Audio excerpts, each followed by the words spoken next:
ఈ ఒక్క కార్డు మీ దగ్గర ఉంటే ప్రతి నెల 3,000 రూపాయల పెన్షన్ మీరు పొందొచ్చు. అదే సెంట్రల్ గవర్నమెంట్ అందిస్తున్న ఈ శ్రమ్ కార్డ్ అన్రికగ్నైజ్డ్ సెక్టార్ లో పనిచేసే ఎవరైనా అప్లై చేయొచ్చు. ఏజ్ రిక్వైర్మెంట్ 18 to 59 ఇయర్స్ లో లోపు ఉన్న ఎవరైనా అప్లై చేయొచ్చు. పండ్లు కూరగాయలు అమ్మేటోళ్ళు, ఇంటి పని చేసేవాళ్ళు, ఇలాంటి వాళ్ళు అప్లై చేయడానికి అవకాశం ఉంది. పెన్షన్ ఫెసిలిటీకి మీరు అప్లై చేయాలంటే ఏజ్ 18 to 40 ఇయర్స్ ఉండాలి. అలానే మీ ఏజ్ కి తగ్గట్టుగా 55 రూపీస్ నుండి 200 రూపీస్ వరకు ప్రతి నెల కాంట్రిబ్యూట్ చేయాలి. ఇలా చేస్తే మీ ఏజ్ 60 ఇయర్స్ అయిన తర్వాత ప్రతి నెల 3,000 రూపాయల పెన్షన్ మీకు దొరుకుతుంది. ఒకవేళ పెన్షనర్ చనిపోతే వారి స్పౌస్ కి 50% పెన్షన్ అనేది లభిస్తుంది. మరో 3 బెనిఫిట్లు ఏంటంటే, మొదటిది లైఫ్ కవర్. ఈ శ్రమ్ కార్డు ఉన్న వారికి 2 లక్షల రూపాయల లైఫ్ కవర్ దొరుకుతుంది. అలానే ఓ 1,00,000 రూపాయల వరకు యాక్సిడెంట్ డిసబిలిటీ బెనిఫిట్ దొరుకుతుంది. ఈ శ్రమ్ కార్డుని ఆయుష్మాన్ భారత్ స్కీమ్ కి లింక్ చేసుకున్నట్లయితే 5 లక్షల రూపాయల హెల్త్ ఇన్సూరెన్స్ మీకు దొరుకుతుంది.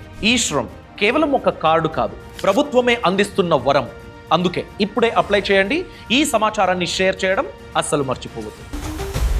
బాస్ వాలా, బీ ద బాస్.